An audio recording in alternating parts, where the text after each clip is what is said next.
Good afternoon friends, কেমন আছো সবাই? আশা করি তোমরা সবাই খুব ভালো আছো। তোমাদের ভালোবাসা আর আমার ভোলে বাবার আশীর্বাদে আমি মোটামুটি ভালোই আছি। তো অনেকদিন পরে আবার চলে আসলাম তোমাদের সাথে একটা নতুন ভিডিও শেয়ার করতে। ভিডিওটা কিন্তু পুরনো, যেহেতু তোমাদের সাথে আজকে শেয়ার করছি তাই তোমাদের কাছে তো ভিডিওটা আজকে নতুন ভিডিওই। তো আগের দিনের ভিডিওতে আমি বলেছিলাম, মানে আগের যে ভিডিওটা আমি শেয়ার করেছিলাম, তো সেখানে আমি তোমাদের বলেছিলাম যে এরপরে আমি নিয়ে আসবো কালী পুজোর ভিডিও। যেহেতু ভিডিওগুলো করা আছে আর তোমাদের সাথে শেয়ার করা হয়নি, তো সেজন্য ওই ভিডিওগুলোই আগে আমি তোমাদের সাথে শেয়ার করে দিচ্ছি। তো দেখো, এটা ছিল কালী পুজোর আগের দিন সন্ধেবেলার ভিডিও। তো সন্ধেবেলাতে আমার হাজব্যান্ড দশকর্মার সমস্ত বাজার করে নিয়ে এসেছিলো। তো আমার শাশুড়িমা এখন সেগুলোই সব মিলিয়ে দেখে নিচ্ছেন যে সব ঠিকঠাক আছে কিনা, আর আমি ভিডিও করছিলাম।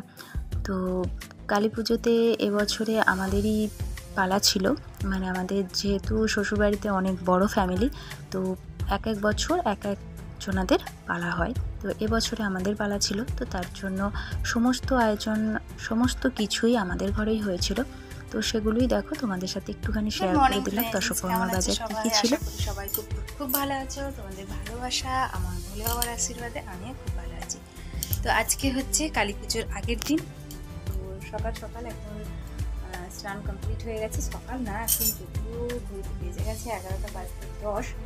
তো ঘরের সমস্ত কাজবাজ কমপ্লিট, রান্নাবান্না সব কিছু কমপ্লিট হয়ে গেছে। তো এখন স্নান করে যাচ্ছি ঠাকুর ঘরে। তো ঠাকুর ঘরটা আজকে ধুয়ে মুছে পরিষ্কার করবো, তো তার জন্য যাচ্ছি। আমার শাশুড়ি অলরেডি চলে গেছেন, তো এরপরে আমি যাব। আর ঠাকুরকে যেহেতু স্নান করাতে হবে আজকে, তো তার জন্য আমার হাজব্যান্ড যাচ্ছে, ও ঠাকুরকে স্নান করে দেবে। আর বাকিটা মানে ঘরটাকে ধোয়া মোছা পরিষ্কার করা, তো সেগুলো সব আমরা করে দেবো। তো চলো তোমরাও আমার সাথে চলো। সকাল থেকে আমি ভিডিওটা অন করতে পারিনি, কারণ তাড়াতাড়ি করে কাজগুলো সব করছিলাম। আমার হাজব্যান্ডের ডিউটি আছে, তো খেয়ে আবার যাবে, তো তার জন্য তাড়াতাড়ি করে সব কাজবাজগুলো আগে করছিলাম, যাতে করে সব কিছু কমপ্লিট করে নিয়ে যেতে পারি ঠাকুরঘরটা পরিষ্কার করতে। তো এখন যেহেতু ঠাকুরঘর পরিষ্কার করতে যাবো, তো ভাবলাম চলো এখন থেকেই ব্লগটা শুরু করি আজকে। তো সেজন্য আমি স্টার্ট করে দিলাম। তোমার হাজব্যান্ড এখন চান করছে। তো আমার তো সব রেডি হয়ে গেছে, দেখতে পাচ্ছ শাড়ি টাড়ি পরে কোমর বেঁধে নিয়েছি। তো এরপরে গিয়ে ঘর পরিষ্কার করতে লেগে যাবো। তো তোমরাও সাথে চলো, দেখতে থাকো। আর যদি আজকের ভিডিওটা তোমাদের ভালো লাগে, বন্ধুরা বেরিয়ে পড়েছি, চলো। আমার হাজব্যান্ড গেল, আমি এবার দেখো বালতিটা নিয়ে যাচ্ছি। বালতির মধ্যে নিয়েছি একটু নির্মা, কারণ ঘরটাকে একটু ধুয়ে পরিষ্কার করতে হবে। তো বালতিটা নিয়েছি, আর নেবো সাথে একটু ঝাঁটা, কারণ বাইরেটা একটু ঝাঁট দেবো। তো ঘরে চাবি দিয়ে দিয়েছি, যাওয়া যাক। এসে আমাকে ছাদে যেতে হবে, জানো, ছাদে জামা কাপড়গুলো সব মেলতে যেতে হবে। কিছু জামা কাপড় কাঁচা হয়েছে।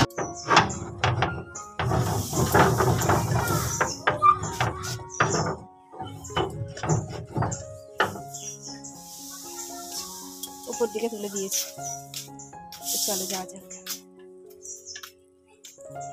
ওখানে যাই, তারপর তোমাদের সামনে আসি। ফোনটা ধরতে অসুবিধা হচ্ছে।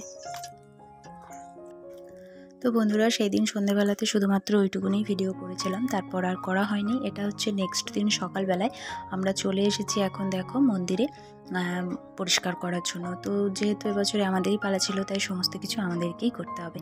আর তাছাড়াও ঠাকুরের কাজ করতে ভীষণই ভালো লাগে। তো আমরা দেখো সবাই মিলে চলে এসেছি। এখন আমরা মন্দিরটাকে ভালো মতো ঝেড়ে, ঝুল টুল যা হচ্ছে সব কিছু ঝেড়ে ধুয়ে মুছে পরিষ্কার করব।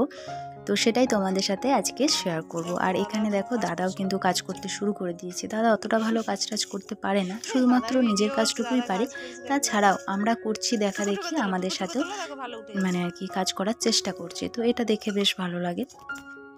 তো এখানে দেখো এখন আমি ক্যামেরাটাকে একটা ইটের মধ্যে মানে আর কি সেট করে দিয়েছিলাম, যেহেতু স্ট্যান্ডটার ওপরে রেখে আমার ভরসা হয় না, যদি পড়ে যায় এটা ভাবি। তো সেজন্য একটা ইটের মধ্যে আমি ফোনটাকে রেখে দিয়েছিলাম। রেখে দিয়ে দেখো এখন আমরা সবাই মিলে কাজ করতে শুরু করে দিয়েছি। আর ঠাকুরের সমস্ত কিছু আমরা মানে ঘরে যা যা যাবতীয় জিনিস আছে সেগুলো সব আমরা মেয়েরা হাত দিয়ে সব কিছু করতে পারি, শুধুমাত্র ঠাকুরের গায়ে আমরা হাত দিই না। তো সেটা একমাত্র ছেলেরাই করে। বাড়ির ঠাকুর তো এভাবেই মানে নিজেদেরকেই করতে হয়, কিন্তু ঠাকুরের ওই বেদিটার উপরে আমরা হাত দিই না, ঠাকুরের গায়ে আমরা মেয়েরা হাত দিই না, কিন্তু ছেলেরা হাত দেয়। তো সেজন্য আমার হাজব্যান্ডই দেখো, তোমরা সব দেখতে পাবে ভিডিওর মাধ্যমে, ওই সব কিছু ঠাকুরকে মানে ঠাকুরের গয়না পরিষ্কার করা, ঠাকুরকে স্নান করানো, তাকে রেডি করা সব কিছু ওই করেছে। আমরা মেয়েরা জলটাও এনে দিইনি, দাদা জল এনে দিয়েছে আর আমার হাজব্যান্ড পরিষ্কার করেছে। আর বাকি ঘরটাকে ধোয়া মোছা, ঘরের যাবতীয় যা যা জিনিস আছে সেগুলো সব আমরা পরিষ্কার করেছি। তো চলো তোমরা দেখতে থাকো ভিডিওটা, আশা করছি তোমাদের ভালো লাগবে। আজকে ঠাকুরঘর পরিষ্কার করার ভিডিওটাই তোমাদের সাথে শেয়ার করছি। যদি ভালো লাগে তাহলে অবশ্যই লাইক শেয়ার কমেন্ট করে জানাবে কেমন লাগলো। আর লাইক শেয়ার করতে কেউ ভুলো না, চ্যানেলটা সাবস্ক্রাইব করবে। আমি এখন রেগুলার ভিডিও দিতে পারছি না, কয়েকদিন পরে পরে ভিডিও দিচ্ছি, কারণ আমার শরীর খুব একটা ভালো নেই। তো যখন পাচ্ছি তখন দিচ্ছি, যখন পারছি না তখন দিচ্ছি না, এটাই আর কি। তাই বলে কিন্তু তোমরা কেউ যেন আমার ভুলে যেও না, আমার সাথে থেকো, আমার সঙ্গে থেকো, আমিও তোমাদের সাথে আছি। তো দেখো এখন আমার হাজব্যান্ড সব ভেতরটা এবার পরিষ্কার করে নিচ্ছে, যা ঝুল ছিল সব কিছু আমাদের ঝাড়া হয়ে গেছে। নিচেগুলো তোমরা দেখতেই পাচ্ছ অনেক ধুলো টুলো পড়েছে। আর এখানটাতে আমার শাশুড়ি মা বুঝতে পারেনি যে ক্যামেরাটা রয়েছে, তো এখানটাতে আড়াল করে দাঁড়িয়ে পড়েছে। আর আমি খালি ফোনটাকে সরাচ্ছি, এটাই করছিলাম, মানে যখনই যেখানেই ফোনটাকে সেট করছি আমার শাশুড়ি মা না দেখে সেখানেই দাঁড়িয়ে পড়ছে, তো আড়াল হয়ে যাচ্ছে। আবার আমি ফোনটাকে তুলে অন্য জায়গায় সেট করছি, তো এই করছিলাম খালি, কি আর করব। তো এখন দেখো আমরা হাত দিচ্ছি না কেউ, ওই ঠাকুরের আশপাশে সব কিছু পরিষ্কার করে দিচ্ছে। তো চলো তোমরা দেখতে থাকো। আমার এই কয় বছর বিয়ে হয়েছে, আমি এভাবে পরিষ্কার করতে এবছরে প্রথম দেখলাম, এর আগে আমি দেখিনি। দেখো আমার শাশুড়িমা আবার সামনে এসে দাঁড়িয়ে গেছে, তো আমি আবার ফোনটাকে তুলে নেব, এটাই আর কি করছিলাম। তো যাই হোক, তো ঠাকুরের আশেপাশে যা তোমার ফুল টুলগুলো ছিল সেগুলো সব তোলা হয়ে গেছে। এরপরে মা কালীর গায়ে যত মালা টালা দেওয়া ছিল সেগুলো সব খুলে নেওয়া হচ্ছে। তো মালাটা খোলার পরে হঠাৎ করে দেখতে পাওয়া যাচ্ছে যে ঠাকুরের যে সোনার জিভ ছিল সেটা খুঁজে পাওয়া যাচ্ছিল না। তো এই জায়গাটাতে খুব আমরা চিন্তায় পড়ে গেছি যে কোথায় গেল সোনার জিভটা, তাহলে কি মালার সাথেই চলে গেল, তো এরকমই ভেবেছিলাম। তো তারপরে ওই সামনে দেখো তোমরা দেখতে পাবে, সামনে অনেক ছোট ছোট ফুলের কুচি, মানে শুকনো শুকনো ফুলগুলো রয়েছে আর কি, শুকনো ফুলের কুচিগুলো রয়েছে, তো ওর মধ্যেই মিশেছিল। দেখো এই জায়গাটাতেই ওই সোনার জিভটা খুলে পড়ে গেছিলো। তো আমার শাশুড়ি মায়ের চোখের দৃষ্টি খুবই ভালো, উনি এটাকে খুঁজে বার করেছেন, মানে ওখান থেকে ফুলগুলো তুলে আমার হাজব্যান্ড দিয়ে দিল, তো বাইরে নিয়ে এসে আলোতে আমার শাশুড়ি মা খুঁজে বার করলেন সোনার জিভটা। আর এখানে দেখো গয়নাগুলোকে সব ধুয়ে এখনও পরিষ্কার করবে, আগে সব গয়নাগুলো খুলে নিচ্ছে। তো ঠাকুরের মোটামুটি অনেক কটাই গয়না আছে, তো সেই কটাকে এখন ধুয়ে পরিষ্কার করা হবে। আর বছরে একবার যেহেতু পরিষ্কার করা হয়, তো তার জন্য সব আর কি ধুলো হয়ে ময়লা বসে গেছে। তো দেখো এইগুলোর মধ্যেই আর কি রয়েছে সোনার জিভটা। তো মানে এতটাই সূক্ষ্মর মধ্যে সোনার জিভটা যে আর কি ওর সাথে খুলে পড়ে গেছে, আর টিপটাও খুলে পড়ে গেছিলো। তো সেটা যাই হোক ফাইনালি শেষ পর্যন্ত খুঁজে পাওয়া গেছে। তো দেখো যে নূপুরগুলো আমি গত বছরে মা কালীকে দিয়েছিলাম, তোমাদের সাথে শেয়ার করেছিলাম, তো সেই নূপুরগুলো এখন আর কি ও খুলে নিল। তারপরে গলায় দুটো হার আছে মা কালীর, তো সেগুলো খুলে নিল। আর তাছাড়াও টিপ, জিভ আর ওই একটা কি রয়েছে ওটাও রয়েছে। তো এবছরেও আমরা মা কালীকে একটা জিনিস দিয়েছি, তো সেটা তোমরা আস্তে আস্তে ভিডিওর মাধ্যমে দেখতে পাবে। তো দেখো ওই কিন্তু এই জায়গাগুলোতে হাত দিচ্ছে, আর দাদা জল এনে এনে দিচ্ছে, আমরা কিন্তু কেউ এখানটাতে হাত দিইনি। দেখো ফাইনালি পাওয়া গেছে জিভটা, কত সূক্ষ্ম দেখতে পাচ্ছ, এত ছোট্ট সামান্য একটা সোনার টুকরো ওই ফুলের কুচি থেকে খুঁজে বার করা মানে সত্যি সাংঘাতিক ব্যাপার।